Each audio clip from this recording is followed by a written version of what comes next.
episode of Speakers of Eidolon is made possible by our generous patrons. Special thanks to our supreme and master speakers, Omeji Cat Comet, Erisu Yamakawa, Alex Franco AV, Winebow Brood, Psyche, Azuta Starbreeze, Cletus Oreo, Nina Grimstarter, Lily Black, Bob CC, Mick Tarabentau, Edwin, Arcadia Lunashine, Anathus Moonscar, Pamela Isley, Camille Grinno, Elenriel Maximus, Codrith Novelist, Mira Miri, Suno Chicano, Celestau Notrell, Lazy Boy, A Wild Sarah, Luke Osborne, Pandaloo Stormarrow, Tex, Kai Lynn, Arthur Law, Biridan Derard, Signpup, Spencer Christmas, Noy Fafnir, Chester Soltiri, Celine DeLuden, Wobster Wolf, Severa, Circuit Barrackeel, AJ Brainswordson, Kazran, and Nat Clay. Support the show and become a patron today at patreon.com/SpeakersXIV. Thank you.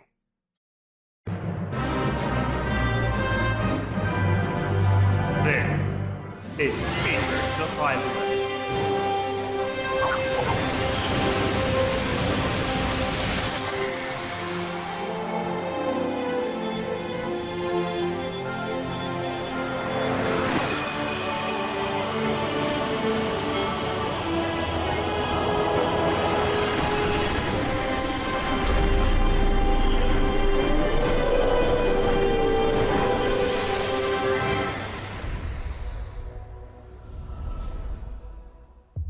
Good evening, Ayorsians. Welcome to Speakers of Eidolon, episode 339. I'm Lakil Bravestone, and I'm joined today by Georgi Wiston, Mela Vanadar, and Rolodez.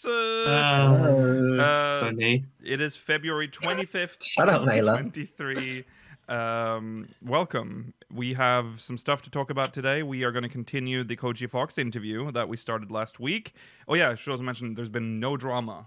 At least no drama of particular note. Unless it happens live. It might happen live. We might have breaking news. Yeah. But I mean, yeah. I think there's some drama happening in Rollo's panel. He's choking. Rollo was downing. Oh, what were you eating?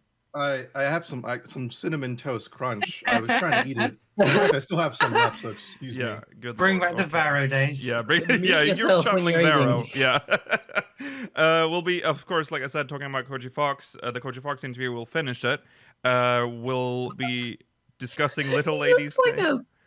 Sorry, he just looks like a monster as the milk dribbles from his mouth down his beard. It's stuck on my beard. What am I supposed to do? What? You had so much time to finish that, by the way. Wear a napkin. Literally. No, because I had to finish my fucking popcorn too. That would have been less awkward to eat on air. I love it.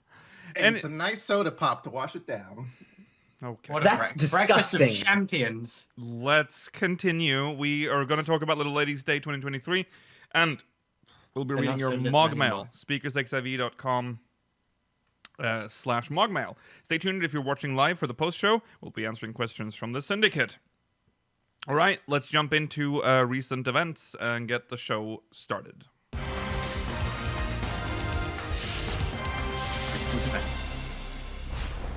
Sorry, what did you say? Recent events. Oh, are you narrating the It's intro? so funny to me. Okay.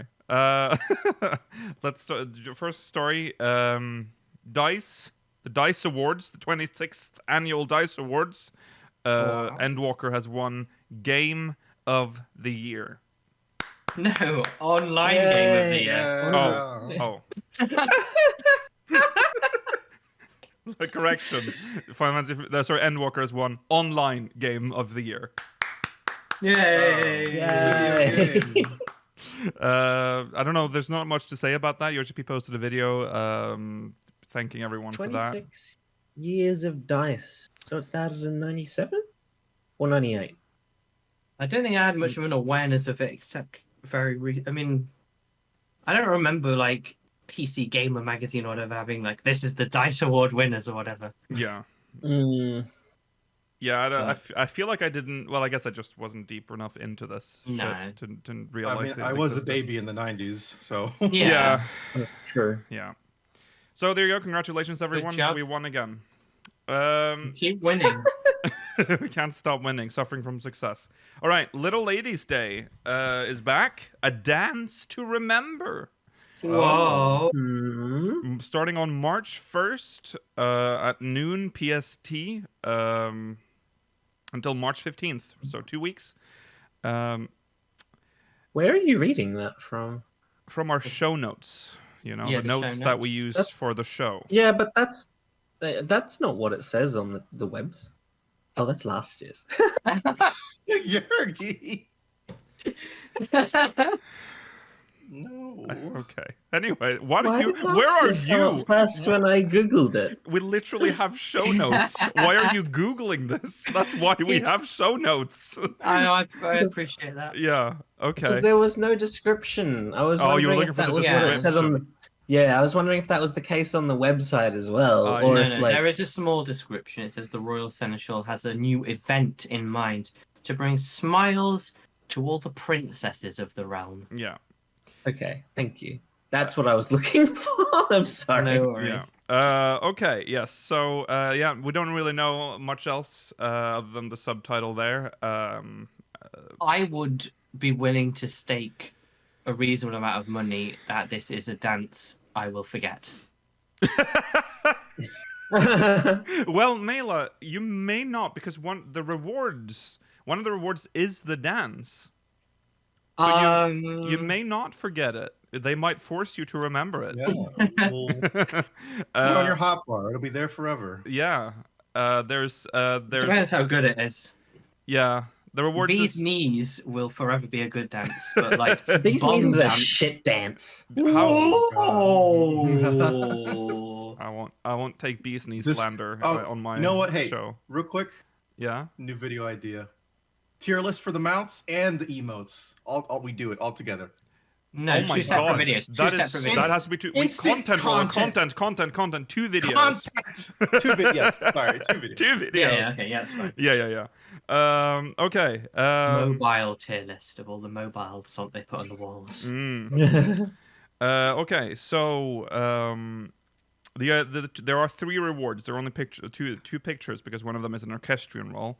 For Decisions. decisions. Is that a new theme or is that an existing? No, one? it's existed at least since what's it called? A Heaven's Word. It's used relatively frequently during the anima quest line. Whenever you like okay. you're admiring the existence of anima. I see. Okay. All right.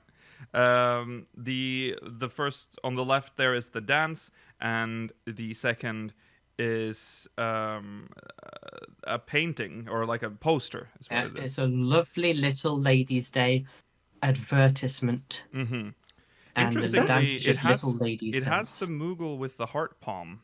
Yeah, it on has the Valentione's Oh. Moogle. Is this from like 2 or so years ago? From the It looks like combined Little Ladies lo-fi. Day? Lo-fi Oh. beats, It does look like Chelsea. both would be.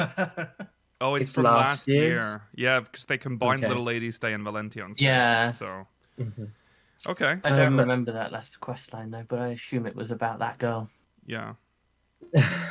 There's the dance. It reminds me. Remember when they said that dancers would get different types of weapons, including fans? Where are our fans? That's a good point. What? That's where As are in, our- as a weapon Yeah, as a weapon. for dancer. You mean like actual models that aren't just like the chakrams, or? Yeah, they Yeah. should have fans. Yeah. Mhm. Yeah, Oh well, I guess they have knives and stuff. Yeah. Yeah, They- Yoshi P. Yeah. Where are Yoshi the P. fans? Where are the fans? It's Fan Fest this year, and there's not even one Not even- fan for dancers. That's Ah. right. That's right. Anyways, Little Ladies Day, we'll obviously review it when it comes out. That's. I Yeah. mean, I guess we'll be reviewing it next week. Oh my god, it's March already almost. That's. Hooray! Horrible. It's These smart 3 days weather. away. I hate February. Smart weather. What? Lukiel, let's stop. Why do you hate February? Tell us. Because it's so what's up? short. Why It's we? 2 days shorter. It's 2 days. It fucks me up that it's so short. Well, it's 3 days. It's 3 days shorter than the months around it. Oh, Yeah.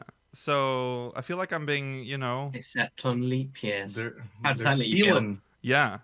They're stealing. All right. Anyways, couldn't we just have made? No, it wouldn't go. No, that because they wouldn't already work. cut down on months because it didn't work out anyway. Yeah, that's Isn't- true. Isn't the month-based law that which one came first, Augustus or Julius Caesar? It was Augustus, wasn't it? Augustus. I don't know. I don't remember my Roman history. That's why I'm asking. I don't know. Well, whichever one. Augustus is The law- first. Yeah. Okay, No, whichever Julius one came came first. Was it? Oh, okay, never mind.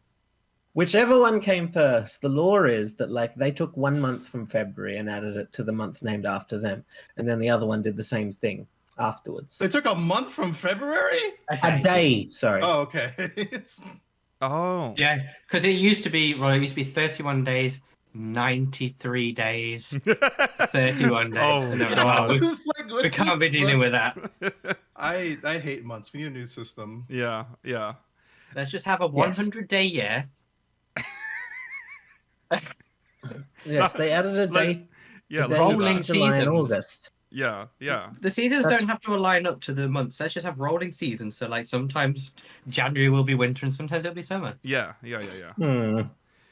More Okay. exciting.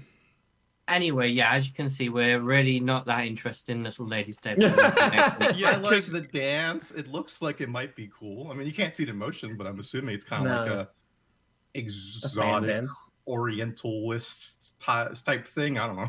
Yeah, Depends well, how quick it is. Some of the weirder dances in Is this it- game are the ones that are really is it- slow. And they mm, kind of odd. Well, is it Oh, sorry, go ahead, Georgi. is it truly Orientalist if it's made by people in Asia? I realized when I said it, I thought this was more like a Middle Eastern type dance type, and I saw the fan, Right. and I was like, oh, this is like a Japanese fan dance. So my bad. Yeah. I was wrong. I Uh, apologize. yeah. What's interesting with Little Ladies Day is that it doesn't have. We never really know what we're getting because they've kind of lost their way after the Songbirds Yeah. arc Mm. ended. I'm hoping that one day they'll find something to hook on to, but nowadays it's just like Yeah. we Well, dance. it's this woman from the Thorn Dynasty. Yeah. or Well, whatever. yeah. Yes. She's the new cat, and she has They're the trying to fan in spin- the picture. Yes. They're trying to spin something out of that, I guess. And interestingly, there's someone behind her with a fan as well. Oh, you're talking about the artwork. Mm. Yeah. Is Yes. it her Mhm. from the Shadow Realm? Gasp. Well, we'll see on March I like 1st. the Thorn Dynasty, but I just bring back that super weird dark year. That was so good. That was pretty It's interesting. so strange, but like such impact it had. on Yeah. my- Yeah, Well, we'll always memory. remember The, that one. Yeah. the mysterious thing about that quest is that it was actually in the final year of the Songbird quest line as well. Yeah. Yeah. It was. Yeah. And now we're just left with this woman who's like frail and can't go outside but keeps running away or something. Like, were they? I mean, Yeah. she's not going that far. She gets Well, to do it no. once a year, Mela. The rest of Yeah. the year, she's locked away. Recovery. I wonder if they worried it was too dark, and that's why they're not going to do Oh anything. Even though no, it was perfect. you're muted, Rollo. Sorry, I hit the mute button. They've done darker in this game already, tons of times. They have. Yeah. That's true. That's true. Remember Tesleen. that horrific Tesleen scene is Yeah. still like impactful. They Yeah. might perhaps worry because the seasonal event quests are available from level 15. So That's maybe true. it's They a don't bit want to much make to. the sprouts cry or something. They Yeah. gotta learn. Yeah. Bring back the jump scares from Shadowbringers. Yeah, yeah. Well, we'll see. Maybe there is something dark to it. I mean, you can Yeah. interpret this art as having something dark with the person. I mean, she with their doesn't dark look side, happy. Mm. right? There's definitely like a fear in her eyes. Mhm. I mean, they don't have to have the events in level 15 zones because the Moonfire Fair is a level 30 quest because of the fact that it takes place in Costa del Sol. Right. That is true. Yeah. I would be all for them pushing the boundaries of seasonal events. I know it's not as inclusive, but come on. Yeah. I also. At level 50 or something, just so we can explore more of the world and do more interesting things outside of the 3 original city-states. Yeah. Chuck it in Ishgard or something. Mela, I'm gonna spitball something to you right now, and you tell me if you hate it or love it. Mm. All right, they're gonna expand on seasonal events, right? Like they're gonna make it like more impactful, more fancy, hmm Mm. but they're tying it to the battle pass, the series Momstone stuff. So you have series Momstones themed like seasons. So, like, for 2 Okay. weeks, it's like a mini battle pass for that season. maybe longer than 2 weeks, but like, But tied to like Little Ladies' Day or Easter or whatever. yeah, like Why welcome to the not? little Ladies' Day Lover Pass or whatever. Oh, well, Why that- not? As never long as mind. it's Not like, that. as long as it's, let's say it's like 3 or 4 weeks, but it's beatable in 1 week. Why not? Sorry, I was looking at the frame of like Rollo and, well, obviously you can't see Mela, but Rollo and Mela talking about how this is an interesting idea, and then Lakeel and I are looking on in disgust. Oh no, I'm not even saying I'm 100% behind. I'm spitballing. It's a nice way of making them more interesting to, like, instead of doing the repeatable fate, you could do any type of content and get like a, like a tiny I don't 5-tier battle do any pack. kind of content. What do you do all day, we already One- complain when we have to do too much to get the seasonal items. What the fuck? This is gonna make it even worse. I can do any other kind of content whenever I want. I don't need it tied to seasonal events. Listen, Good on that's you, Rollo, because for you have pushing to the boundaries. You have to do shit you don't want to do for the seasonal events, so you should do things that you already do. Yeah. Yeah. That's not always the case, though. Sometimes the seasonal events have me do things that I want to do. And then, Rollo, next year when these have to go into the Mog Station, you actually have to buy a ticket to do the battle pass, but you get 2 weeks to do it when you buy it. So if you don't do it that time, No, love it when games do that. No, We no, need more of that. A horrible cursed idea. No, thank you. We need more FOMO in this game. No, Yes. we do No, we not. don't. We need less Yes. FOMO. We need less of that. Yeah. bring Okay. back Wind Up Dalamud. That I agree with. Bring back Wind Up I agree with Dalamud. that too. Okay. Well, thank you. No, thank you. Well, thank you. What? Just thank you, everyone, in general, for being here. We're moving on. It's time for MogMail. I wasn't ready for that announcement, but here we go. MogMail. It's time for MogMail. Time for MogMail.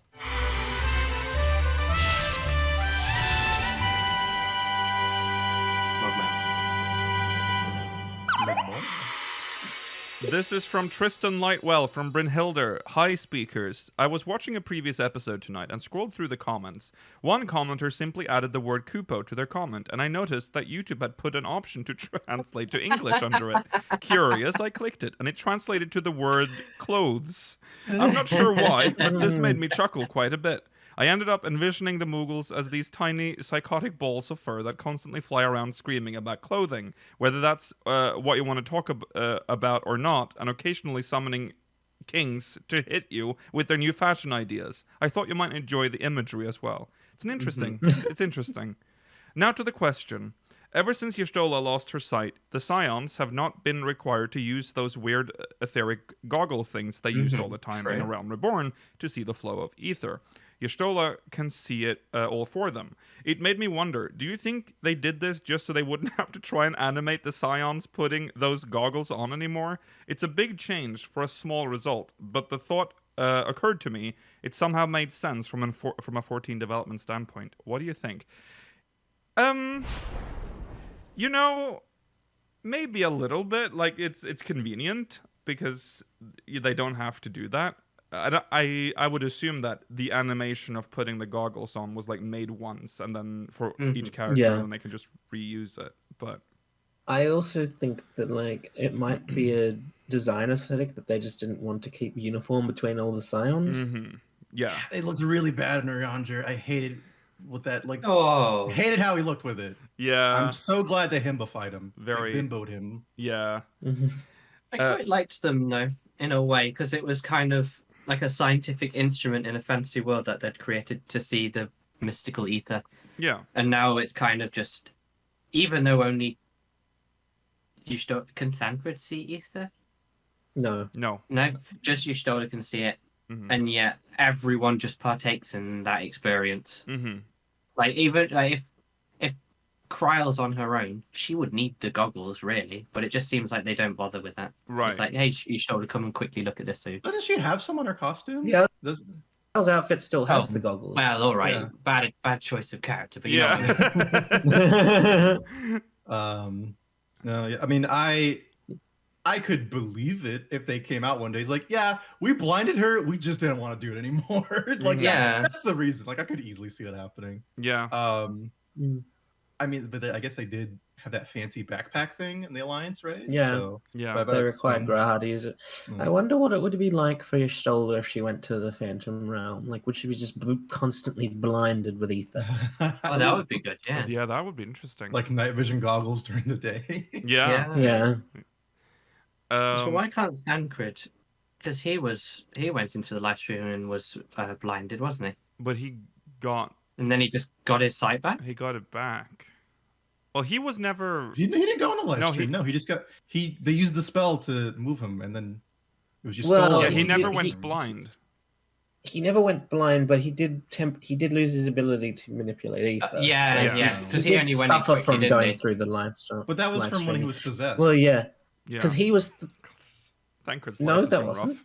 He, He said No, it's he not lost his. no, He lost his ability to manipulate Aether when he went into the live stream and was thrown out of it again. Yes. Unlike Ysale, who was locked in there until. was it? I always thought it's because he was possessed by the acid. Remember, No, he was thrown out, and then he There's wandered like- around naked, and Yeah, there was there's the- like 5 whole patches where Yeah. he still has Aether, Rollo. yeah, He has the It's been squirrel so covering long. his balls. yeah. I replay a Realm Reborn, not Heaven's Word. Okay, No, Yeah. Rollo, these 5 patches are part of A Realm Reborn. Mm, I don't do the patches actually either. I just do. The he base. only does. What he does the fuck? base So you around play the the worst Listen, part of A Realm Reborn? No, it's just, listen. Ever since New Game Plus came out, like every once in a while, I just put on a nice little outfit for my character and I pretend they're doing it all over again. Mhm. It's just nice. Okay. Well, anyways, I think You it's. can't teleport. I think they find it convenient now that she can just see the ether, so they don't have to do the whole like, oh, did anyone bring their goggles? I mean, as long as we have either Ysale or Kryl around, we'll always have someone that can see it. So Yeah. Yeah. most scenarios will have one of the two. Yeah, I think if our characters really tried to, they could see Ether if they wanted. yeah, Maybe. It's a little bit of a cop out, but it's whatever. yeah. I'm done with the animation. You're done with the animation. Okay. Well, Yeah. in this game when you're talking to an NPC, especially for like a daily quest, and you're clicking through, but they have to finish their animation, and you Yeah. just think, oh, just Yeah. stop. So it's like I don't need the cutscenes elongated every time they put them on and off. That's true. I agree. It's fine. Yeah. The next ones we are gonna have to read because I spent all night trying to re-upload the VOD from yesterday, but processing fails every time. So Twitch, fix your video upload tool. Right, let's jump into this one. It's from Mana Kawanami from MIDI. Hello. Oh, it's sad that I don't have this one. Hello, speakersxiv.com/megmoil website administrators.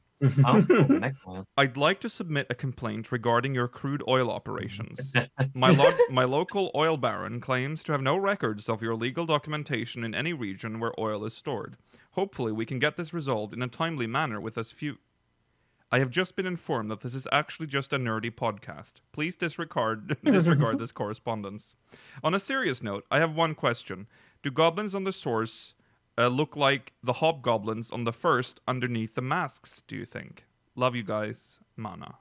Pronounced Mana. I Mana. Yeah, I think it's pronounced Mana. Sorry, Mana. Man.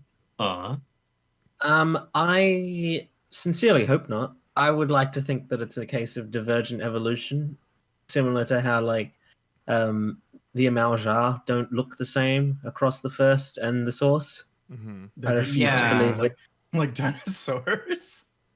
I refuse to believe that our goblins look like that underneath the mask. It's weird how all the no longer just the tribes, the beast tribe originals look really different, but the humanoid races, they obviously are going to make new models, so they just have to look identical. It's funny. I mean, I know why, but I don't know.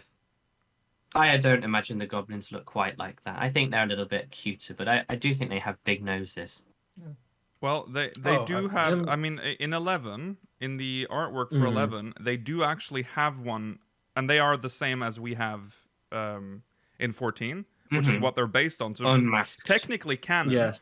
they have actually made them unmasked. This is what they look like with a mask, and this is what they look like without a mask. Cute. They look so cute, actually. Like I They want. look They're much like better little- than hobgoblins. I'd like to unmask a goblin. They look like little Don't pit do bulls. that. Very invasive. Yeah. Yeah, so they do, that's what they look like. They look very different from the first Well, hobgoblin. Assumedly, that's what they look like. That's the greatest evidence we have. I mean, they are the same as in 11, so yeah, I think that is pretty much. At We're what probably age never do you going, think- like in 11, we're never going to see them unmasked, but Well, Yes. what age do you think a goblin gets his or her first mask?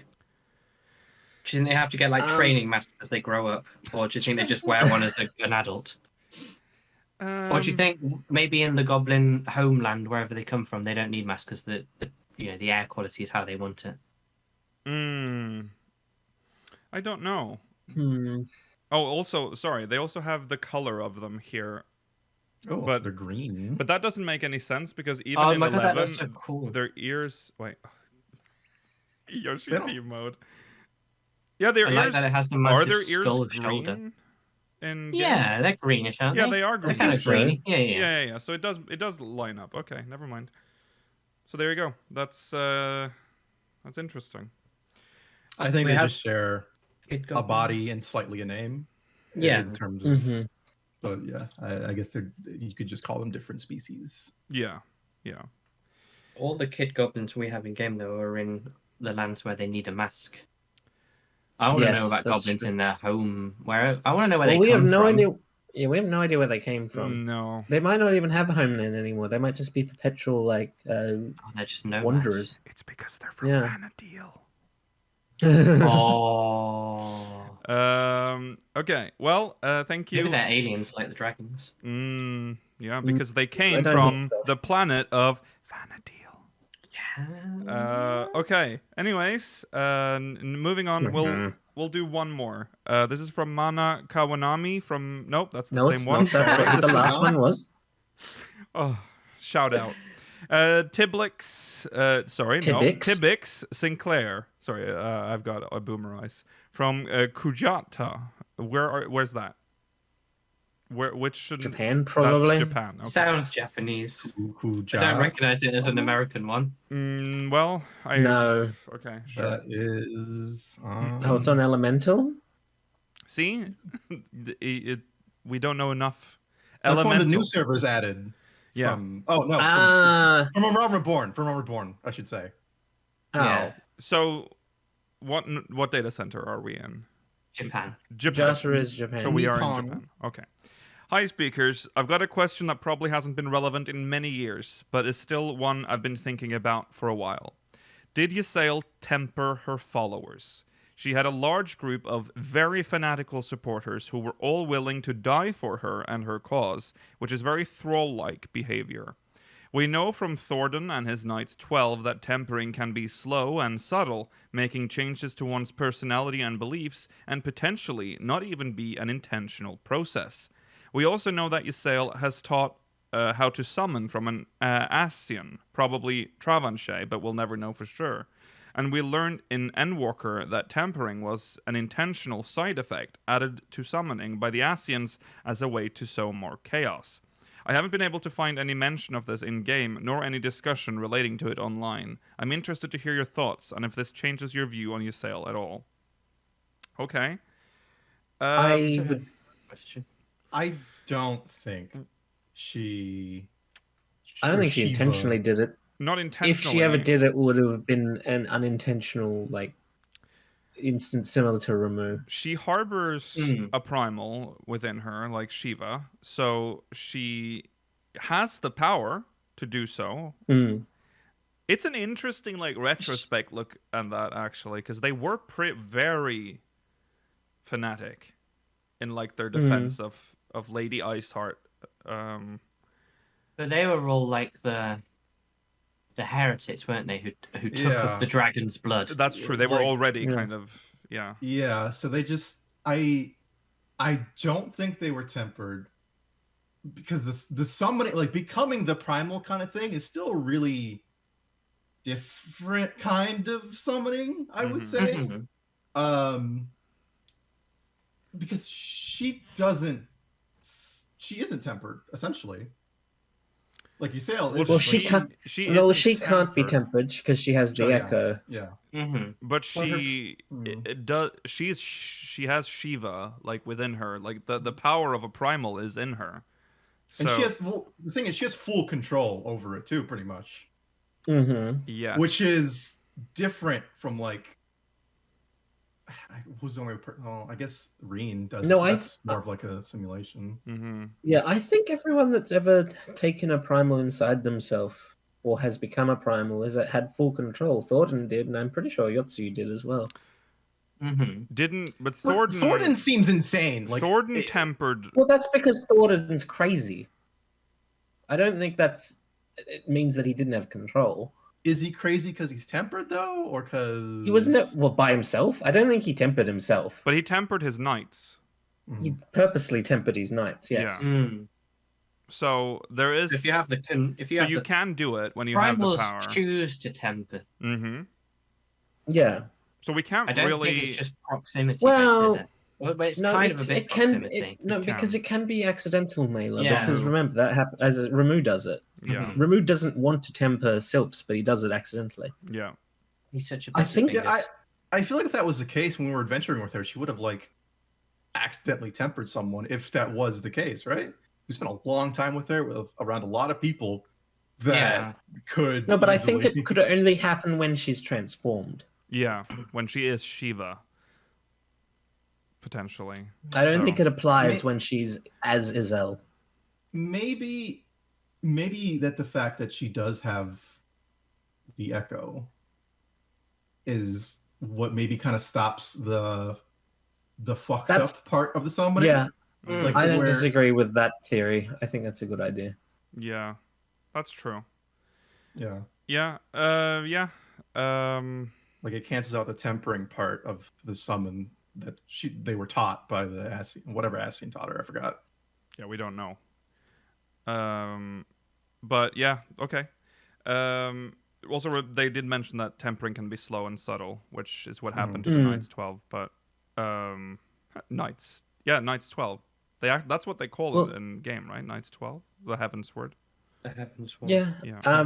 Was Knights it? of the Round? Well, I don't think the Knights 12 one was slow and subtle. I think he did it or either that or he did like one intentional final push one time because it talks about in that Q&A that that Yoshi P explained it in. He said that like he got them together one time and like fully tempered them at least. Hmm. Oh yeah, well, yeah. Thornton, when he tempered his knights, wasn't he? He was just the Archbishop. We don't know because we never saw it. How often did he transform? Yeah. We only know of one. I thought that was really. just, yeah, when he got the thing, the Nidhogg's. He only transformed when he'd gone through his whole plan, didn't he? He had to go to Azizlar with the key and go and. That's the first time he Whatever, transformed, and- and the heavens, the Knights 12 were already tempered at that point. I think they must have been. We've seen that he can already during the whole of the Vault, the Knights 12 are transforming into the primal versions of themselves. So so he probably has transformed before then. I doubt that they would have transformed before he ever did. No. So I suppose the question is, if he had to or didn't have to, because it was off camera, I guess we'll never know. If he can if he can temper in his normal old man form, that has more different implications than if he went into the knight form and then back. Yeah. Hmm. Okay. There you go. That's There you probably go. why it's not been relevant years, but you've still been thinking about it once in a while because it's not been fully answered. Yeah. Yeah. Mm. I got it. Yeah, go on, Rollo. Nightwings. That's the funniest way I've ever seen horse chiffon spelled. Horse chiffon. Very, very good. Okay, well, I think that's all for now. Let's get into the main story because it's quite a hefty interview with our boy Michael Mus, No. Christopher Koji. also known as Koji Fox. Yeah. Resident Nepo baby. Was he a Nepo, Nepo baby? baby? He was not. I don't think he I was. just said Don't. This is the man you definitely should not try to call a Nepo baby. I'm joking. He's this not a man Nepo. worked hard to get where he is. We already know how hard he worked last week. Yeah. Okay, so this is a continuation of the interview we started on last week. So keep that in mind. We're gonna just kind of jump in from where we started. So if you've not watched or it, ended. just tune out now. So go essentially, and watch the first part and then... Koji Fox has just started. He started playing 11. He got a job working on it. Job he interview. loved 11. Yeah, he's just had a combination of luck and skill and talent, and what a man. He's a hard worker. Yeah, he but is. He's also very fortunate. What a man! What a man! What a man! Yeah. More drive than me. I am too lazy to do all that. Oh shit. yeah. I agree, Rollo. Yeah. I would have given up on like half the shit he did. Yeah. Yeah. Okay, so now we have reached the point where he is the translator for Final Fantasy XI. Koji, you joined Square in April 2003. That would have been right when the North American version was being developed, before its release in October of the same year. Koji says, they called me about 2 weeks after my interview, and I was immediately assigned to the 11 team, not theme. But I actually spent my first week or so in the company translating support desk inquiries. I remember being a little disappointed, since I was really looking forward to translating the game itself. Aw.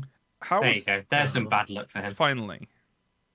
How was development on the North American version, Windows version, coming along at the time?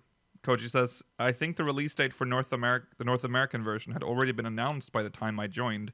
The Japanese version of Rise of the Ysale had just been released, so the North American version was being translated while that was being developed. The plan was to launch the base game and Rise of the Ysale together in the North American release, so all of that had to be translated. By then, they were about halfway done translating the base game. Sounds like there was still a massive amount of translation work to be done. Koji says, not long after, I started translating for the support desk. The localization team began assigning in-game translations, and I was suddenly put in charge of Windurst. Windurst? That's one of the towns in 11. Is that one of the ones we've been... Where did we start? Sandoria. Ah, okay. I don't know if we've been Sandoria to Windurst. forever. Yeah. It was challenging for me, since it was a tremendous amount of text, and I was still new to translating. Yeah, it's the Tarutaru town. The Tataru town. Okay. I was trying to get us there at some point, but I gave up. The hardest part was creative writing, which I'd never done before. Even when I thought I did well on a translation, my fellow translators would look at my work and say, you got the meaning of the sentence right, but is it fun to read? Try reading it again. That's fair though. Yeah. Because he's gone in probably just direct translating, thinking that's what they want, but Yeah. Yeah. you have to think about it as a player as well. Yeah. There are people that would probably agree with Koji's original interpretation. There are some people that are very much... There are two trains of thought when it comes to translation. There's transliteration, which is like making it as accurate as possible, or there is attempting to translate it so that it maintains the like feel of the sentence while not necessarily being fully accurate. Yeah. Yeah. I think Yeah. you definitely have to go for the feel, I would say. I agree. Yeah, that's the whole Because- point of localization, is to like... Because if you read something and it's like, oh, feels weird, foreign, like strange, no one would say that, you know? That can put me off. Yeah, but you don't Yeah. want like your new like Tokyo set Japanese game to have all these like Zoomer TikTok meme. I mean, references in. actually, do you know about... This is a funny translation thing. I think it makes a lot of sense. In a Persona 4 Arena, there's a new robot added who's she's a robot like another character, and the accent they give her is in English is like a Jersey accent, which is funny because the accent she has in game in Japanese is oh god, Kureben? No, it's Labras is her name, by the way. Yeah, it's like a country bumpkin kind Kansai of. Ben. No, it's another one. There you go, it's a tough jump. Give me 1 second. Yeah. Okay. Yeah. One thing that I was thinking about when thinking about like Osaka. Osaka. There you go. Okay. Yeah. Pretty sure that's Kansai then. Sorry, I don't know. I thought I was Osaka. Okay. Yeah. The another translation that I often bring up is because I live in a country where they have to do that a lot with everything, and they used to do that with movie titles. And one of my favorites is when they clearly didn't really know what to call the James Bond movie "You Only Live Twice," so they were like, "Okay, well, that doesn't translate well in Norwegian. That's going to look weird and too long in Norwegian." So they were like, "Okay, well, we'll just call it James Bond in Japan." So that's James the title. Bond's Big Day Out. Yeah. So there you go. James Bond in Japan. Okay. Well, anyways, that must have been quite the conundrum to run into early on.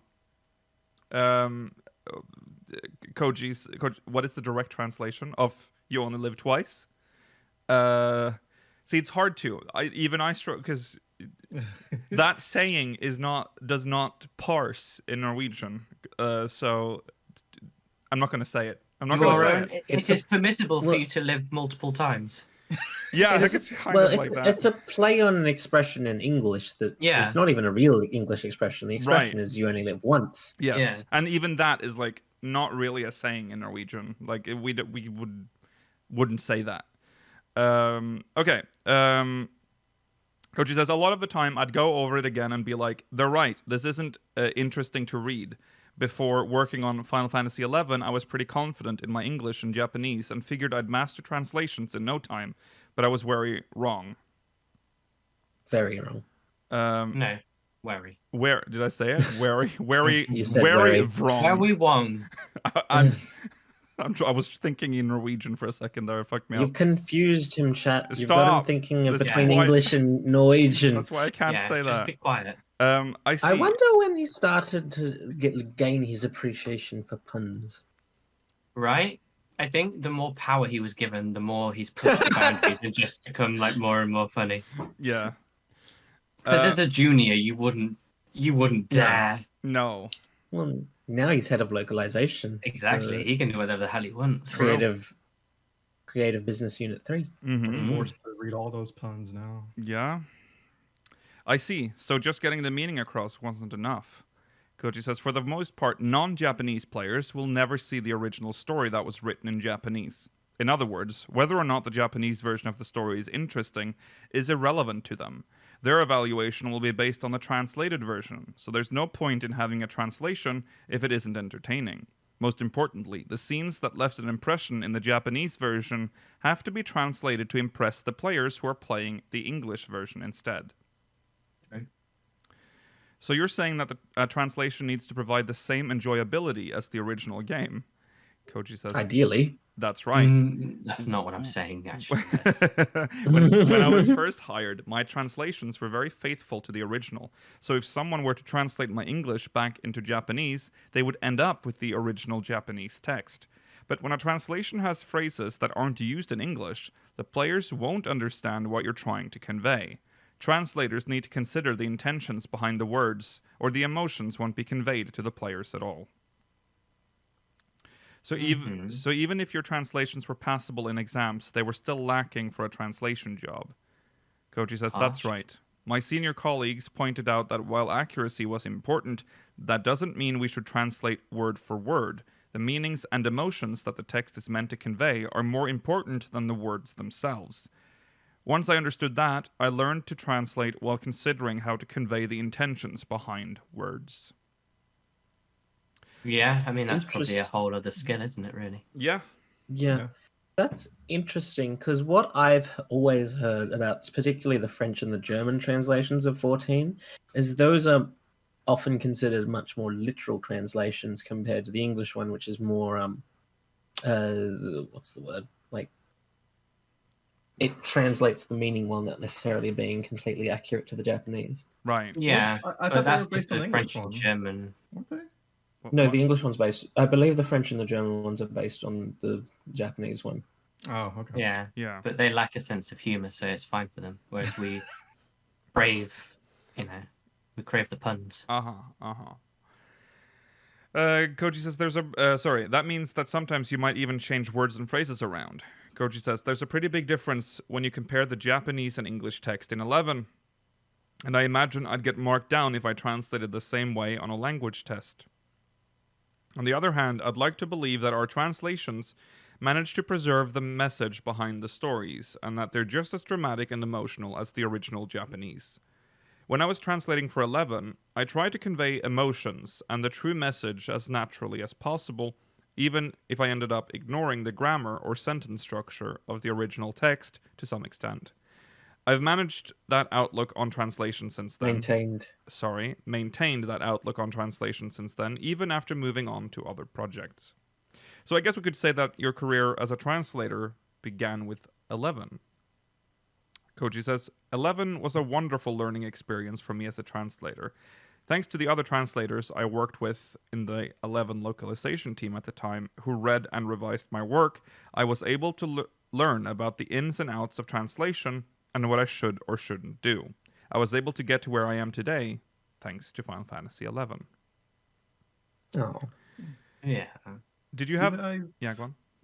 I was going to say another just quick translation thing, just because I think translating from Japanese is always like a really unique experience. Mm-hmm. What's that like popular story about like saying I love you? Like translated, it would be like I love you into English, but the original Japanese would be like the moon is beautiful, isn't it? Oh, something yeah, something like that. Yeah, we talked about that. Yeah. Some old Japanese writing. Anyway, I just think that's interesting. It's a hard language to work with. Yeah, it's interesting even from my language, because love has two meanings sort of in English. It's like romantic love and like the other, friendly love. Love. Yeah. In Norwegian, those are two separate words, and so sometimes you have to like, when you read English, you have to be like, okay, so it's that kind of love. Which love? It's interesting. Yes. That it is interesting. I mean, it's like how there were 4 original loves in, was it Greek or Roman? Oh yeah, Greek or Latin. I think it was Greek. Eros. Yeah. Storge and the other Philia. one. Yeah. Yep.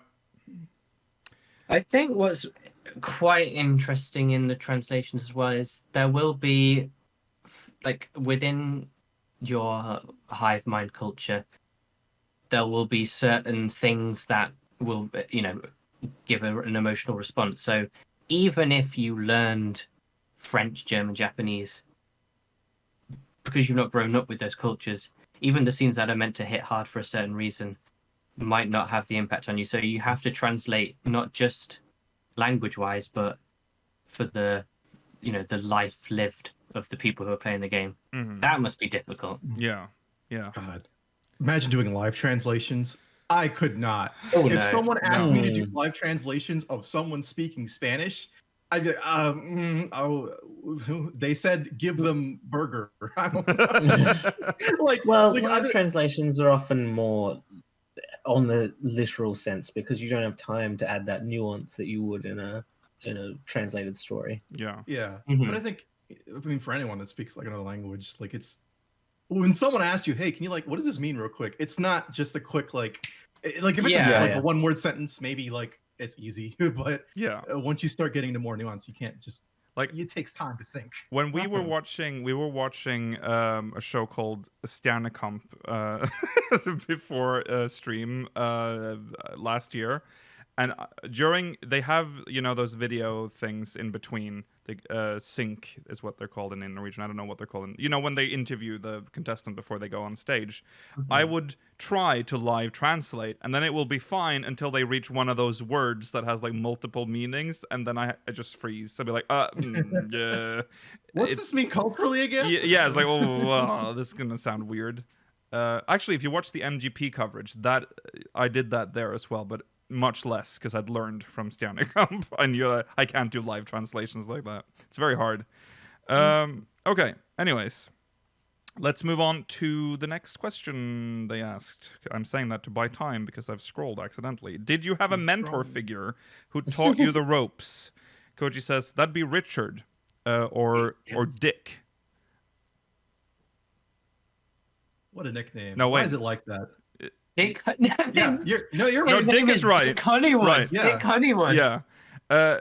He he was an experienced. Oh my God, you're right. Oh God, he was an experienced veteran who Honeywood. built our localization department from the ground up. He taught me to not just faithfully translate the words, but also faithfully convey the message and feelings behind the text.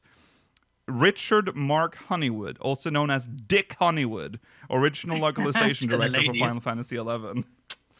They wrote that too. They wrote Dick in there. Absolutely. Yeah, it's real. It says dick, and then it says parentheses cock, penis. Shout out to you, Yeah. Dick Honeywood. Nowadays, machine translations using deep learning AI have come a long way, but they might still have a lot to improve about those aspects of translation. What? That's a seg. What? Okay, that was Yeah. a real topic shift, wasn't it? Yeah. Well, that's the interviewer saying that, which is weird. Interviewers in Japanese are very They're wild. They're like, who was your mentor? Yeah. AI is gonna take You're your gonna job, lose your isn't job it? soon, right? Koji says machine translations are good enough to get the meaning across, but the true essence of our work is to capture the feeling. Even if there wasn't a localization for 11, I'm sure people could still play using machine translations. But I'm sure certain sections wouldn't translate very well, and most importantly, I don't think players could feel connected to the story. When someone is moved by what they read, that's because they associate those words with their personal memories or environment. Being able to... You guys, Yeah, go on. oh, I was gonna say, have you guys ever read like machine translated work, like because you're so desperate? Yes. No. Like Google Not Translate. if it not. I've been Yeah, or translated, whatever. stuff, Yeah. but like I've never like gone and read like an entire book that's been translated or something like that. No, I've I've only ever read passages. Yeah. I've read bad translations, which are worse than machine translations. I know everyone loves it, but the Du Wang translation of JoJo Part 4, misery to read. It is a horrible translation. Uh-huh. Well, yeah, I don't think I've done that very often. But with AI coming as far as it has right now, I'm sure it'll be easier now to read translated stuff without it being as bad as it used to be. Because I used to, the few times that I have had to like read something, I just run it through Google Translate, and old Google Translate was a journey. Yeah, it was.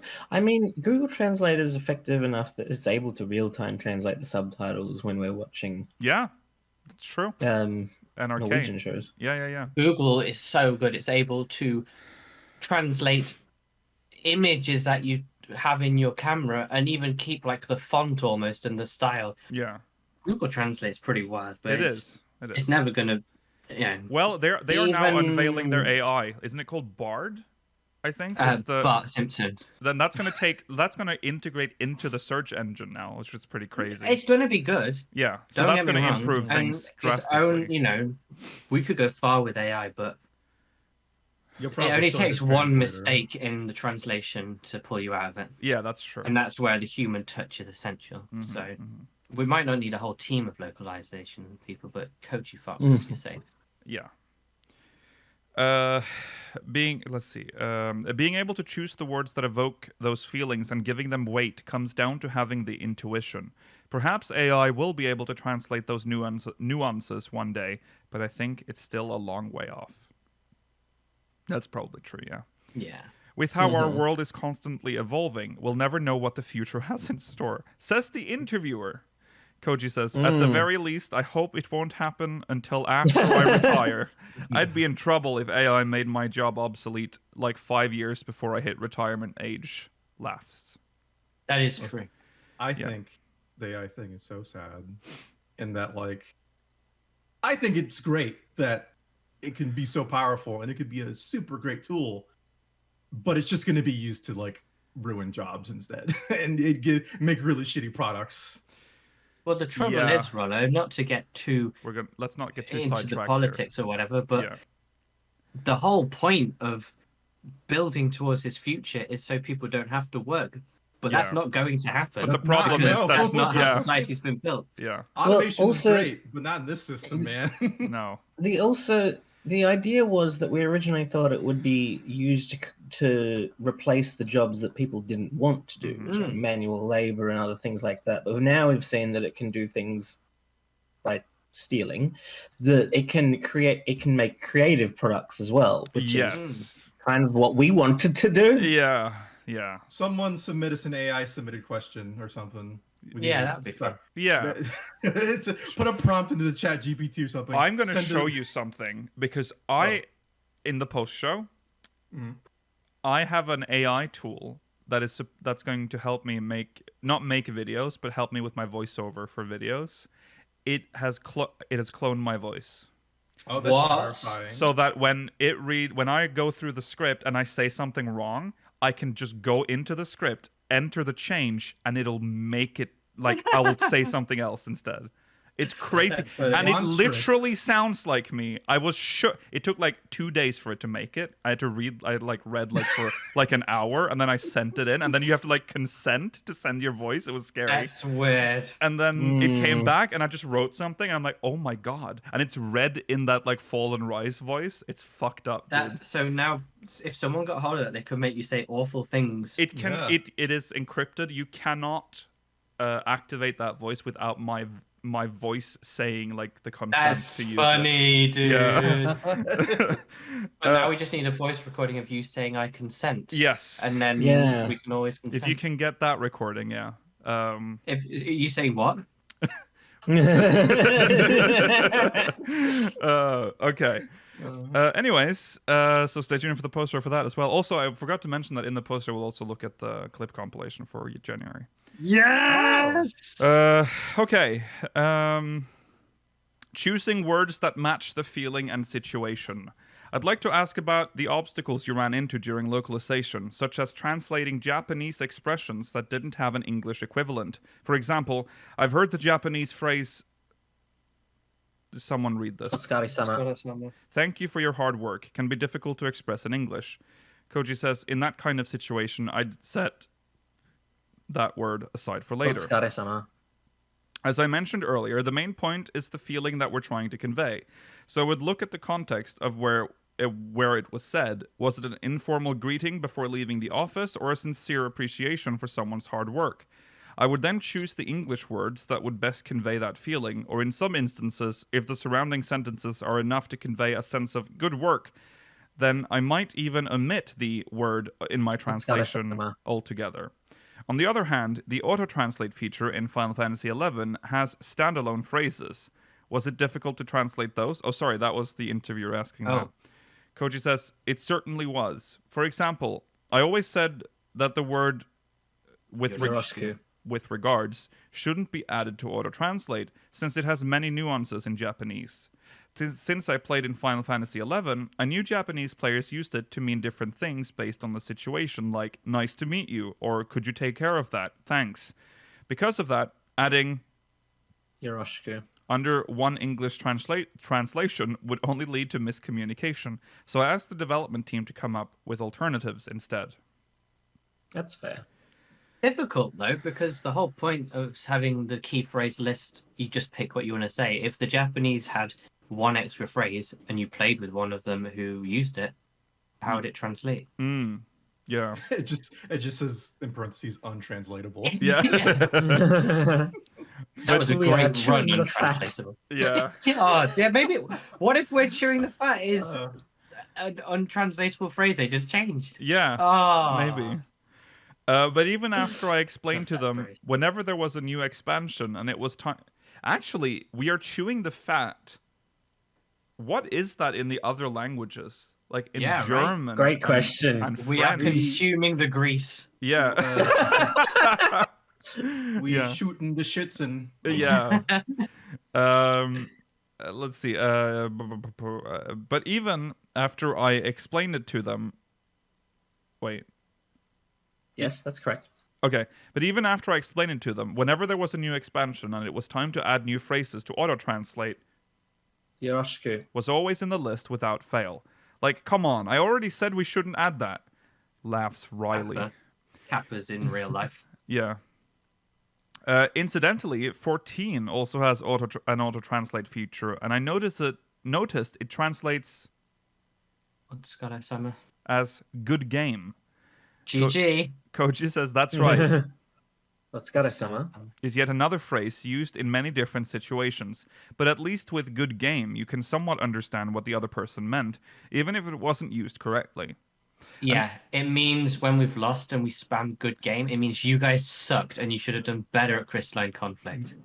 Yeah. Same with nice job. Nice job. Yeah, nice job. Idiots. GG easy, no read. Yeah. Another point I wanted to bring up is how convenient katakana letters can be in Japanese. This is the translator. This is the interviewer, sorry. This is the interviewer again, because remember, the interviewers in the Japanese interviews like being the main character of the interview. Yeah. I wanted to bring up... It's a two-way conversation. For example, the rock ability Stormwind and great axe weapon skill Stormwind are basically the same words, just with English and German etymology. However, the names look completely different when spelled with Japanese katakana. Did you have any trouble translating words like that? This must have been when he first started adding, not puns, but, playing around. Yeah. Koji says, those can be tough. Laughs Riley. For example, let's say a version update introduces an item with a Japanese name that means Sword of Bronze, but the game already has something else named Bronze Sword in katakana. Those kinds of situations really had me stumped. How did you resolve those conflicts? Koji says, as we pointed out those kinds of problems, we started to make our own suggestions for names from the localization team. Otherwise, we'd have to deal with constant revisions, and it'd be difficult to settle on a name. Even now, most of the naming for items and such are handled by the localization team. We have cases where we provide an English translation for something that was originally named in Japanese. Then the Japanese name ends up using the English name in katakana. Or, if a literal translation of a Japanese name doesn't work in English, we might give it a completely different English name. This is the interviewer. I know some missions and quests have completely different names in English and Japanese. For example, the Japanese name for the Voracious Resurgence loosely translates to embryo of the Eclipse World. Delicious. Mm-hmm. I would... the Voracious Resurgence sounds pretty cool. Yeah. I think I'd rather visit there than the embryo of the Eclipse World. Rolls off the tongue nicely. Yeah. Koji says, it's one of those things we're able to handle flexibly because we have an internal localization team. Companies without a localization team have to outsource their translation, and sometimes the localization is worked on without sufficient confirmation from the developers or the translators. Fortunately, our developers and localization team are in the same company, so we can immediately ask the developers when we need something clarified. It also makes for an environment where we can make suggestions freely, such as stylistic choices for translating certain words. Being able to consult the scenario writers directly must be a huge advantage. Koji says, Japanese is a language where you can omit the subject and object of a sentence and still have a coherent conversation using only verbs. For example, in English, we would ask, wanna eat? And reply with, I'll eat. In Japanese, the same conversation can be held by asking, eat? And responding, eat. Taberu? Which wouldn't really make sense in English. So when the subject of a sentence is ambiguous like that, I can just ask the writer, who's only a few cubicles away. I'm going to start doing that now. Eat? Eat. I mean, wanna eat, fine. I don't know about I'll eat. I'd just say yeah. Yeah, you'd normally say sure, yeah. Yeah, I'll eat is a weird I mean, I get that. you'd be like, yeah, I'll eat, maybe, but you'd need an affirmation maybe just to make it clear. Yeah. I'll eat. Yeah. How do you go about translating Japanese puns? Koji says, I suppose I'd look past the words and focus on the fact that there's wordplay, then use the words in the translation to make a pun in English, instead of literally translating, Futon ga futonda. my futon was blown away. If the line is intended... Goddamn. If the line is intended to make the player laugh, then I'd incorporate some English-based humor. See, listen, that made Lakil laugh. Yeah, Yeah. it So was it funny. The important point is making the audience laugh with this line. If the translation is too faithful to the original words in Japanese and the audience doesn't find it funny, then the translation has failed. I would have laughed if they translated it directly as "my futon was blown away." Yeah. Yeah, that is pretty funny. Another thing, and this does not count as a meow, by the way. Another thing is how Mithran characters' lines end with nya.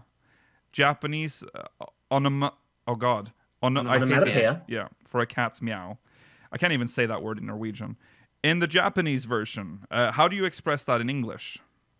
How did they express that in English, Lakil? Well, we'll see. Koji says, that's a tough one, since we usually don't add specific phrases to the end of a sentence for characterization in English. You'd have to add characterization in a different way, like giving them a unique speech pattern, for example. As a matter of fact, Mithran characters in the English version... This is the interviewer. ...stretched out their R's when a word ended with the letter R. So that's that's the interviewer. Yeah, right. Yeah. Koji says that was probably Richard's or Dick's idea. Since Mithra are based on cats, it was probably meant to be like a cat's purr. That particular rule was already in place when I joined the company. Wow, Dick got there early and Dick was in purring. there. Yeah, he got the cat. Dick got the cat's purring. Good old Dick Honeywood. Yeah. Dick came first. Dick came first.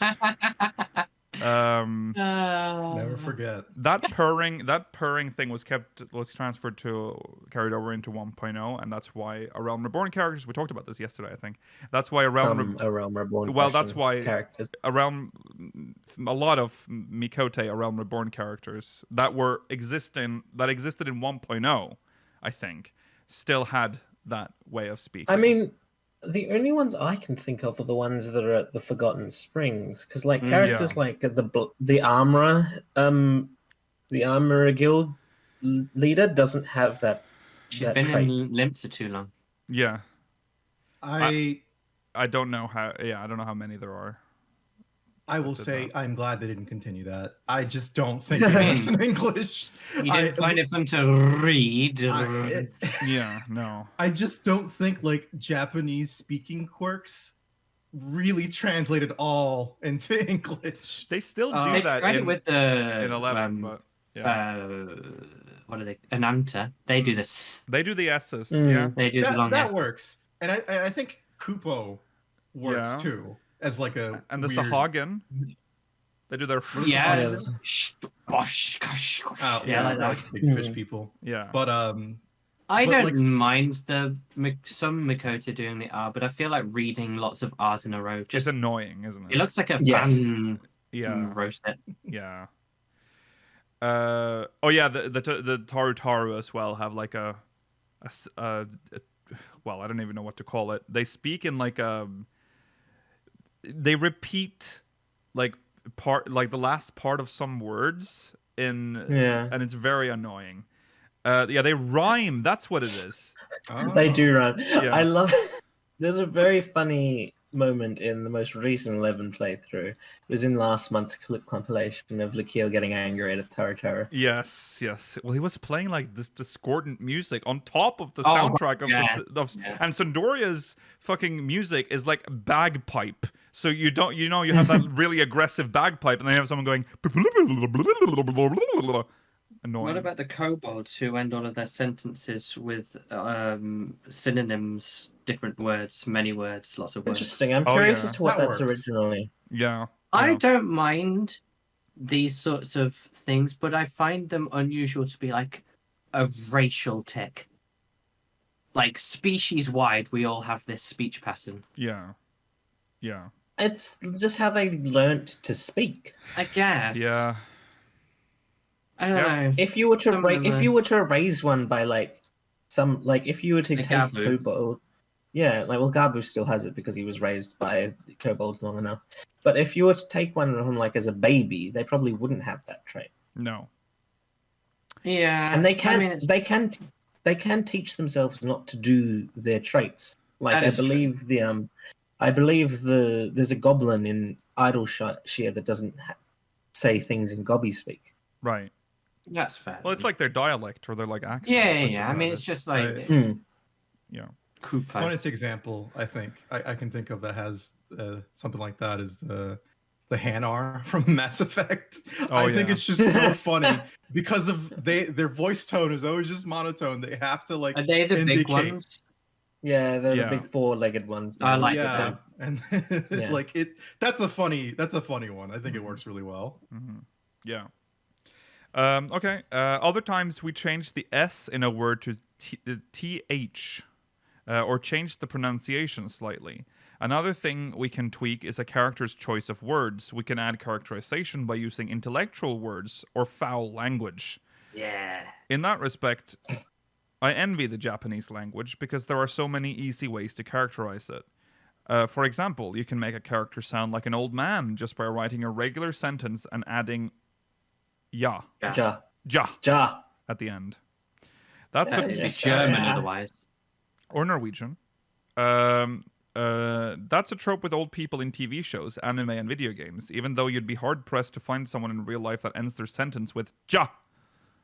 Yes. That's why you should learn Japanese through anime and then roleplay an old man while you're in No, Japan. That's the best, bad guys, way that to is learn. what you do. That's it. And also an old man cat, so you're like, nyanja. Yeah. I hate all those people in anime high school or anime High school. club. Anime high school. My Anime favorite high school. You school. went to anime high school? Yeah, yeah, fucking high school anime club. So many people were learning Japanese through there. It's just they spoke in the most annoying fucking manner. I know I have some traits of accidentally saying things in like Kansai Ben, which is not how. It is not the standard Japanese. Okay, and then you add nya to the ending when you know it's a mithra. Laughs. Wait. Yes.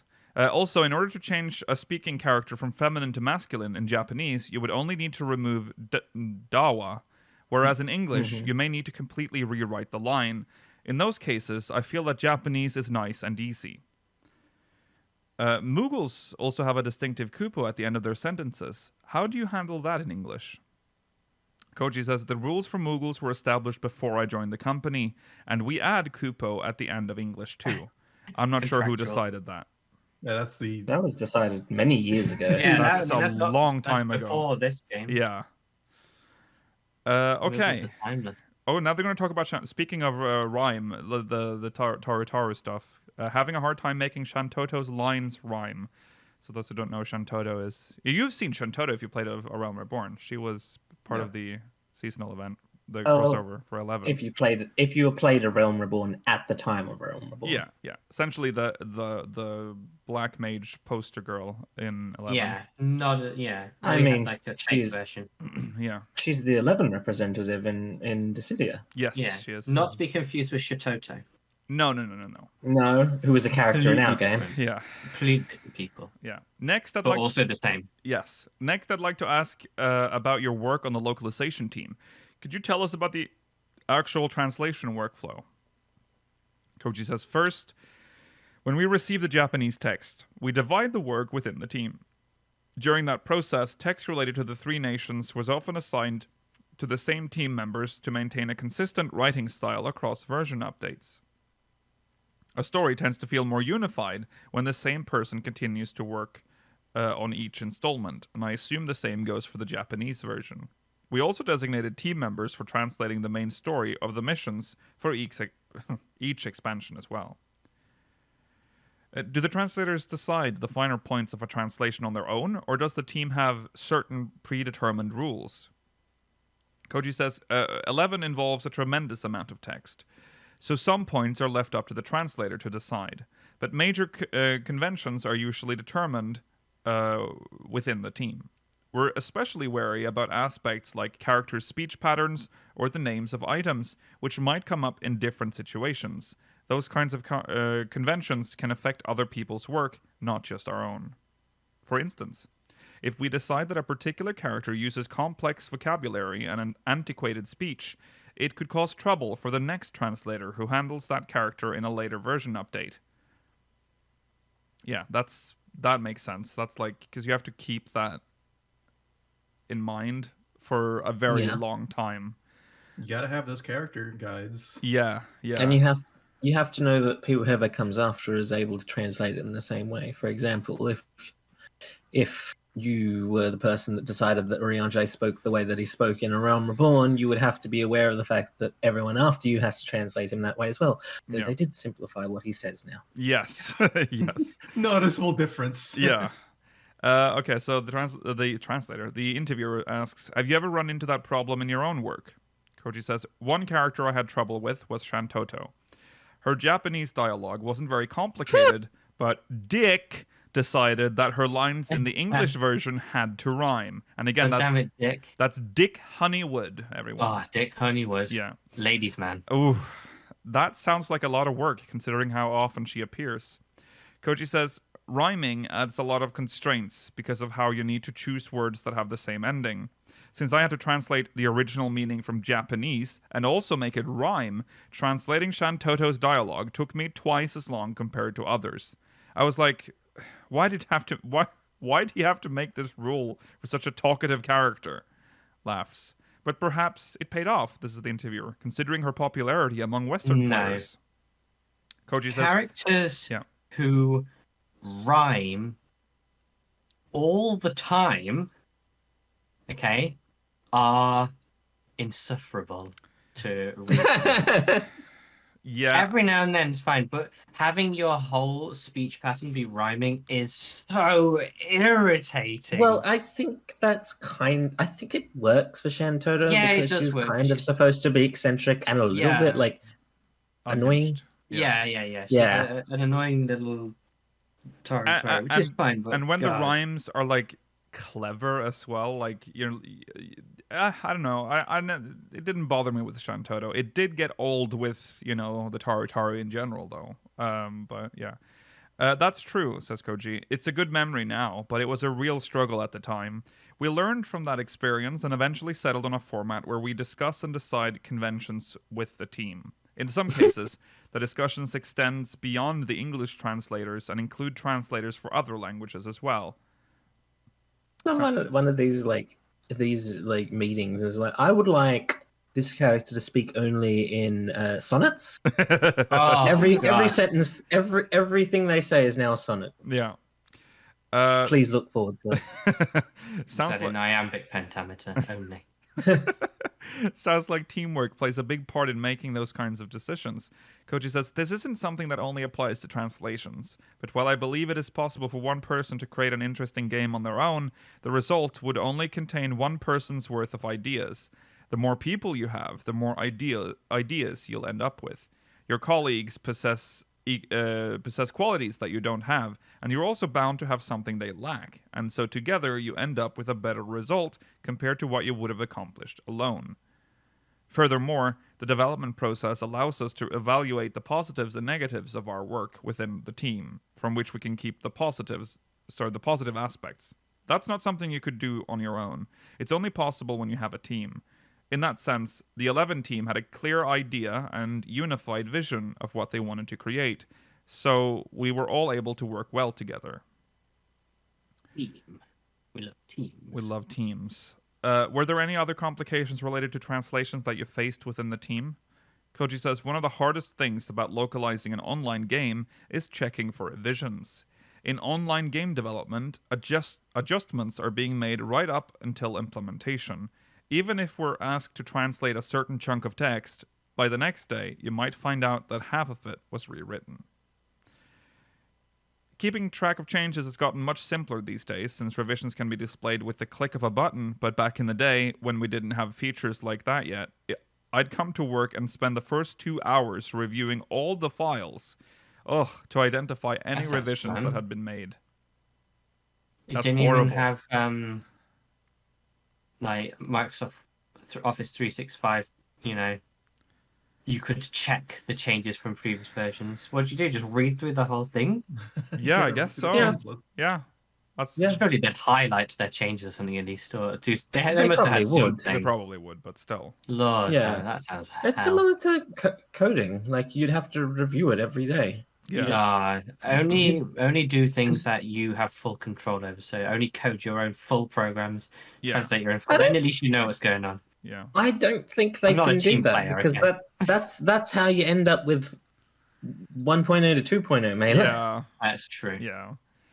Stick with 1.0. That sounds like a never-ending process. Koji says, to make matters worse, the development continued their revisions right up until the deadline.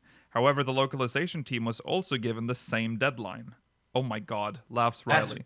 Bad. If the Japanese text was still being worked on during the final day, there would be no time for the localization team to reflect any changes. It was really rough at first, but after repeatedly requesting more time for localization, we finally got a rule which separated the deadlines for the original text and their localizations. Thank God. Thank That's goodness for that. interesting. Yeah. That means that the Japanese one would have to be pushed forward, so theirs have to come in early. Yeah. Well, yes. Yes. I So- believe they've talked about this for 14, so it's a current rule. Yeah. Okay. Keeping the food item text a secret. Next, I'd like to talk about some of your work which even gained attention from Japanese players. First of all, how did you come up with such playful translations for the help text for high-quality food items? So here's some explanation for this. Koji's English help text for high-quality food items have a distinct sense of humor with noticeable differences compared to the original Japanese text. For example, here's the help text for garlic crackers in each language. Japanese version translated to English, garlic crackers that emit a thick smell. English version, now with 32% more garlic. Do not eat these potent crackers before a date. That's funny. Yeah. So That's good. that's a classic Koji Fox Way better. translation. Yeah. Yes. Koji says, I went completely off the rails with those. The original help texts for food items were too literal. For example, cinnamon cookies were described as cookies flavored with cinnamon. When I read those descriptions, I couldn't help but wonder if they would really evoke our players' imaginations. This is so Tanaka-esque, like super serious, guys. We're gonna be super serious. Yeah. I see. I believe this Yeah, is go on. still the case for 14 a lot of Probably. the time. Yeah. I see what you mean, since the help text is hardly any different compared to the name of the item. Koji says, I figured no one was reading those descriptions, and if that was the case, not wrong. then no one would notice if I had some fun with the text, right? And that's how I started secretly playing around with the text. As expected, no one seemed to take notice for a while, and I continued to have fun with my translation until a Japanese player finally caught on. They posted an article on their website about how the help text for high-quality food items were vastly different between Japanese and English, which became a widespread topic among players. When the development team caught wind of it, they were like, "What are you doing?" Laughs. No, They found out. have a sense of humor. You hadn't even told the development team? Koji says, I didn't say I did say I was doing it secretly. There was a massive number of food items, and having to translate all those dry descriptions was a very grating task for me. But looking back, it was wrong of me to act without permission, regardless of the circumstances. You need to ask before you do that sort of thing. God, Laughs. looks like he's Fuck the been ground rules. down by Yeah, corporate culture. yeah, Go rogue as a translator. yeah. Another one of your work that received a lot of attention was the A Little Goblins Adventure, which was was published on the official website. That also had a very different had very different content in the English version. But how did that come about? Koji says, A Little Goblins Adventure was created by Mr. Hanyuda. He and I got along well because we often traveled together for overseas business trips, and we were also both drummers. When Mr. Hanyuda wrote A Little Goblins Adventure, there was talk of making an English version, which ended up being assigned to me.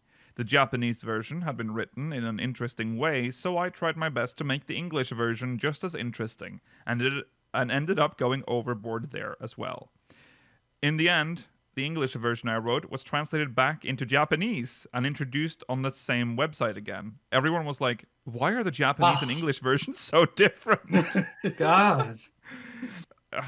Yeah. Where did you get that sense of humor? Koji says, I feel like it wasn't just me, but the entire 11 development team had an atmosphere of goofing around where we could.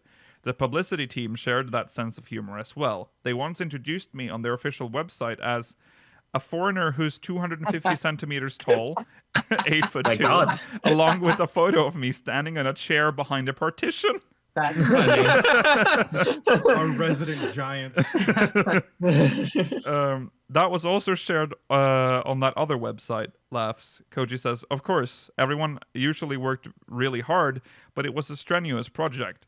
With other projects, when development was finished, there was a vacation period before the next project began, but 11 was always in development as long as operations continued. It was inevitable for stress to build up over time, and those outbursts of humorous behavior seemed like a way for everyone to blow off some steam. This interviewer, after all, taking care of your mental health is vital to long-term development and operations. Koji says,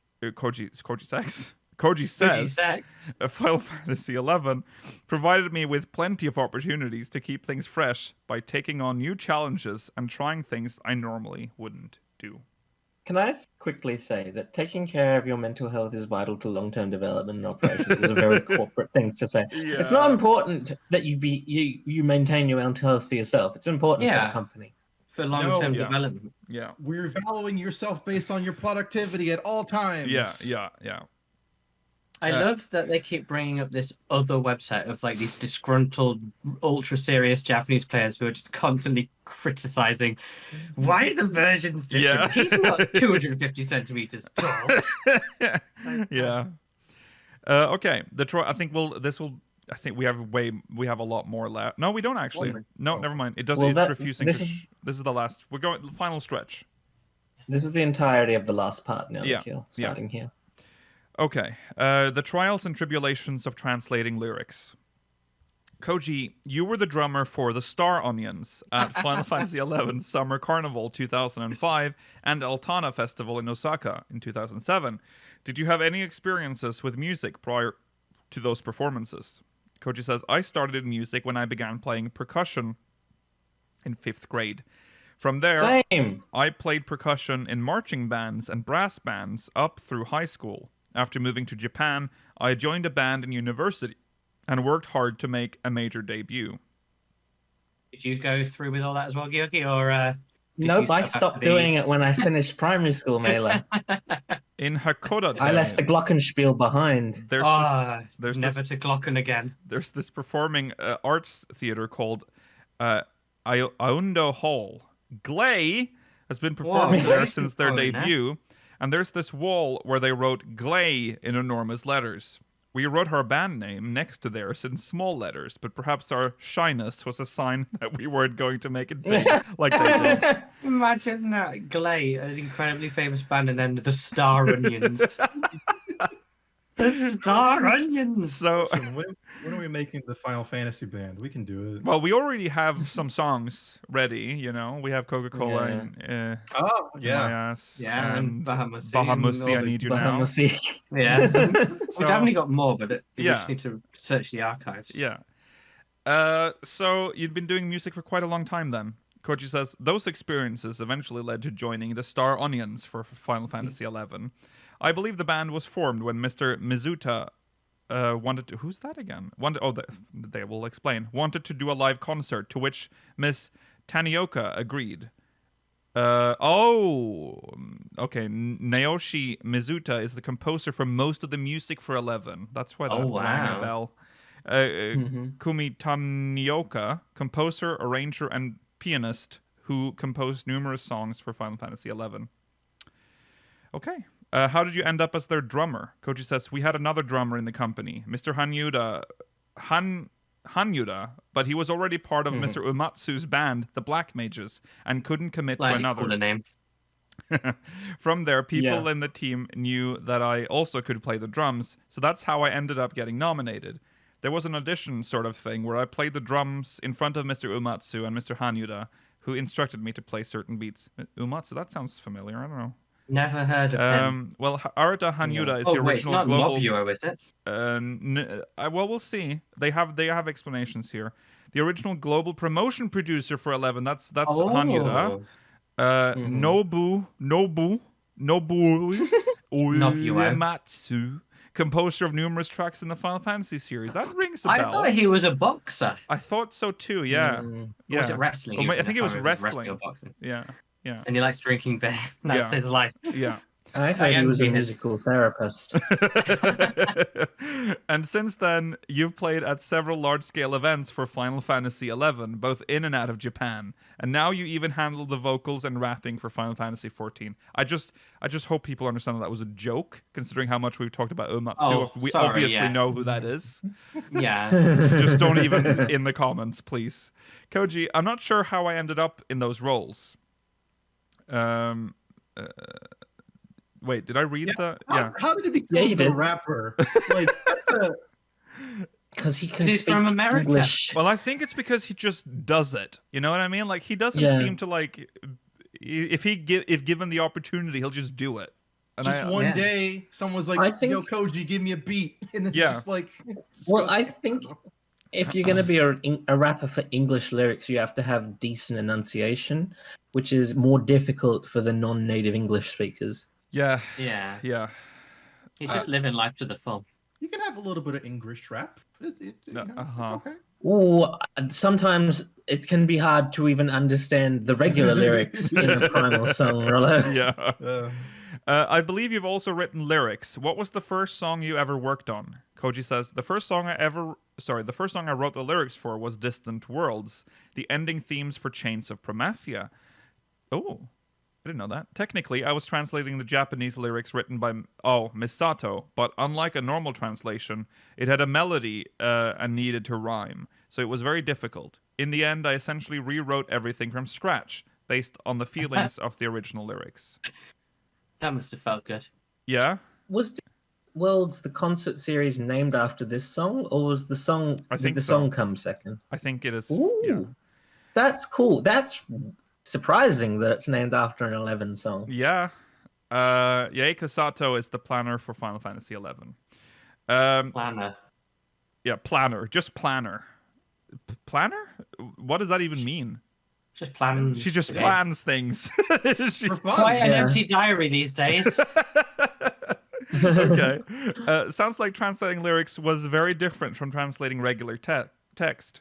Koji says, something I found particularly troublesome was how Japanese songs typically allow for any combination of verse and melody, whereas stressed syllables are crucial in English songs. For instance, there are 2 syllables in the word paper, and the first syllable is stressed. When you have a melody where the stress is placed towards the end, the word paper should not be placed there. Instead, you should choose a word that stresses the second syllable. You Like should so. stress the second syllable. Paper. Paper. Paper. Paper. It sounds French. Paper. Paper. Paper.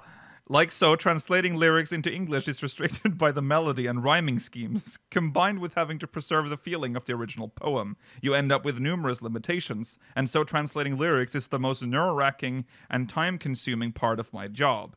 That said, I feel an immense sense of accomplishment when the lyrics are finished. I can't read, like, putting stress on, like, different syllables, because I was reading...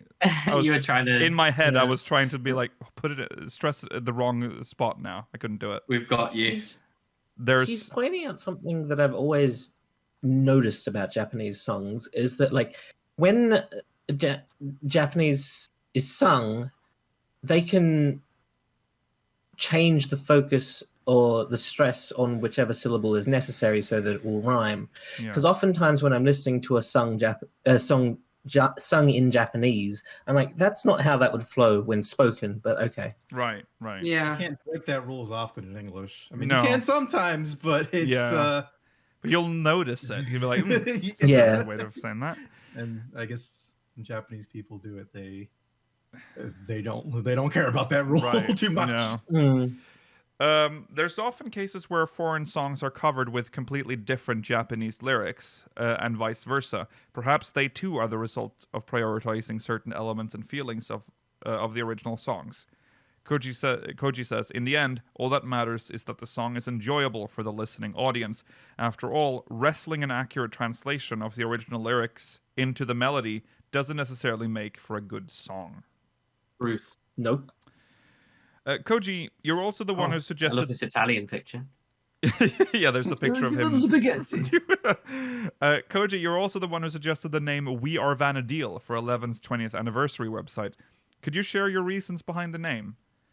Koji says, first of all, Final Fantasy XI was only made possible with the many people who have been involved in its development. Many people have been involved in 11 over the past 2 decades, including the creators who first came up with the idea, the people who shaped the world of Vana'diel through artwork, those who've been with the project since its inception, and those who joined midway, as well as members of the operations and publicity teams. So it's we and not I. It was with everyone's presence that 11 was made possible, and the positive aspects of all those people were packed into the game we know as 11. And of course, the other we is the players. Although the Final Fantasy series had many fans prior to Final Fantasy XI, each of them was an I playing the games alone. When Final Fantasy XI came along, and for the first time... then Final Fantasy XI came along, and for the first time, all of those I's came together to become a we. I really like the idea of...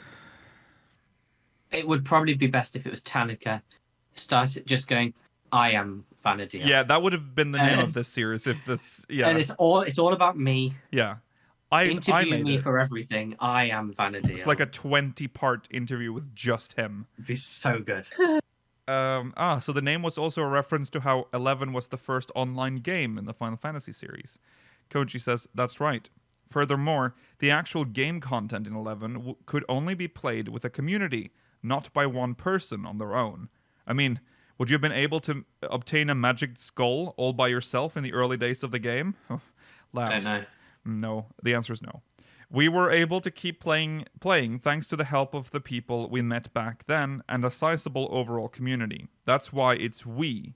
Vana'diel has countless supporters in its developers and players community, and that's why I suggested the name We Are Vana'diel. Nice. Magic Skull is one of the items dropped by ghouls required in the quest Elder Memories in Selbina, which unlocks support jobs. Is it hard to... It is hard to get. You need a group. A lot of, like we said this before, 11 could not be played solo at launch. Like, so it's not worth getting into now. Well, now you can, because now you have alter egos and stuff, so you can... Oh, yeah, but here's the thing. I don't think my sanity could survive playing it solo. Okay. Of course it could, Georgi. I think maybe... No, you know Let's what? lock you in a room until you're level 50. Once you've unlocked alter egos, I think it is more enjoyable, possibly, to play it alone than how we've been playing it with people, like, having to go different... Because the problem when we play it is that we all have, like, different levels, and we have different requirements. Like, I have to go here, I have to go here. If you're on your own, I think it's... I'm like level, 46 now. You can essentially have a full party with alter egos now, and they'll just do what you want. So... It's the perfect name for the 20th anniversary website. Koji says, of course, this we includes myself. I was all alone when I came from Hokkaido. Square was the first game company I'd ever worked for, and I was new to working as a translator. I didn't know what to do at first, but everyone in the 11 team eagerly offered their support and taught me what I needed to learn. The Final Fantasy XI development team is a comfortable community of its own, and I believe that's why they were able to make a community-focused game like Final Fantasy XI. That's great. With 11 having celebrated its 20th anniversary in 2022, how do you feel when you look back at the past 2 decades? Koji says, it's really an amazing accomplishment. When I think about the past 20 years and those who've been playing since the early days, I imagine 11 has become a truly important aspect of their day-to-day lives. It's sort of like how comfortable a leather jacket can feel after wearing it for so long. You just want to wear it forever and never want to get rid of it. Yeah. Is he talking about Yoshi P? In the same way, although 11 has gotten a bit old, it has a gripping story, plenty of content to play through, and the relationships we've built with other players, and all of that is very hard to let go of. Final Fantasy XI's graphics and systems may seem dated compared to the latest game, but that doesn't change the fact that it's still a good game. The graphics don't bother me. No, the systems. The systems. Both deal with it. Yeah, Come you just on. have to deal with it. Both the development team and player community continues to pour their passion into the game, and I believe that's why people are still drawn to Final Fantasy XI. I will. I agree with you about. I think we would both feel the graphics in 11 are more than acceptable. Yeah. It's not unpleasant to look at, and it has a really unique style. Yeah. Like the armor and the textures are weirdly high quality. Mm-hmm. There's like 11 sharpness that is hard to yeah, like describe. sharpness Yes. to it. Yeah. But I think the it's only the place that camera and the Yeah. menus. the menus that go It- into menus. The Ah. playstyle is very strange compared to modern games. I agree with Yeah. I think the one point where the graphics fall down is possibly the draw distance in the overworld, but that's still fine. Yeah. Yeah, like the terrain isn't always fantastic, but the models. It are has nice. led to like most of the overworld being empty. Like there's not a lot going on in it. Kind of like You know 1.0. what? You know what 11 gives me a lot of vibes of from just What? like seeing it as an outsider? Hmm. A lot of Morrowind vibes, you know? Oh, yeah. Like a in a little way. bit. Yeah. Yeah. That's a good comparison, actually. Yeah. How would you describe 11 in the context of your career? Koji says, I wouldn't be where I am today without Final Fantasy 11. 11 is how I learned everything about working as a translator, as well as what makes a good or bad translation. That knowledge allowed me to continue translating in 14, and most recently 16, so I'm truly grateful for 11. I'm also grateful to the company and the 11 project for giving me a chance when I had no translation experience, and to Mr. Tanaka and the development team who entrusted me with translation. So yeah. we can't always make fun of Tanaka if he's the reason that we have Koji Fox. No. That is true. I mean, also, I say that all the time. He also made 11, which is, I mean, there wouldn't be Yes. a 14 He's without done 11. good things. He just He went just downhill. failed to move with the times. Yes. Last but not least, do you have any words for Final Fantasy XI and its players as they continue to celebrate the 20th anniversary? Koji says, everything I've shared so far is my message for everyone, so it's difficult to reiterate all of that in a few words. I imagine everyone who still plays 11 does so because they love the game, so I feel like thank you for playing isn't quite the right words. It's truly an honor to have been involved in the development of a game that everyone has loved for so long. Although my work only makes up a small part of the overall project, I'd be very happy if anyone was moved in any way by reading the words I wrote. It's also a great honor to be interviewed on behalf of the many people who've been involved in the 11 localization team over the years, including Dick. Oh, Dick Honeywood. Other senior translation colleagues, the German and French translators, and N, who is currently in charge of the English translations. N from Pokemon Black and White. Yeah. No, N from Death Note. Yeah. Who's the the worst half of the anime? Yeah. Vanadil continues to exist thanks to the countless supporters we have in the development team, the localization team, and all our players. All in all, perhaps the message I want to convey to everyone at this moment is, we are Vanadil. Dick Mark Honeywood. Shout out to Dick Mark Honeywood, original localization director for Final Fantasy XI. There you go. Really good interview. Yeah. His was very probably enjoyable the interview. best one, I think. I think so too. But yeah. maybe that's just We've- biased towards I mean, liking him so we've- much. Yeah. We've read two of them, Layla. That's true. It's been Yoshi P and Or have you? Koji. No, there was. No, I it read the was- Tanaka stuff. Oh, Tanaka. Oh, you read the Tanaka one as We didn't Oh, cover I the just read Tanaka that. one. Oh, I've read it then, and I'm well, because unfortunately Tanaka's not that relevant to No. this game anymore. Damn, we No. need to have an 11 There are other podcast ones, for a though. day where we can just read the Tanaka interview. Speakers of Vanadil. April 1st. A one-off for April 1st. We'll read the Tanaka interview. All right, that's it. Thank you for being You're a friend. welcome. And thanks for watching. Mhm. We'll be back next week, same time, same place. Remember to follow on Twitter at SpeakersXIV, twitch.tv/SpeakersOfHeidland, youtube.com/SpeakersXIV, Discord and chat. If you're watching live, if you're watching on demand, link is in the description. Remember to send us MogMail, SpeakersXIV.com/MogMail. And if you're watching live, we're going into the post show and there will be things happening. So make sure you catch that. All right, see you there. Bye. Bye.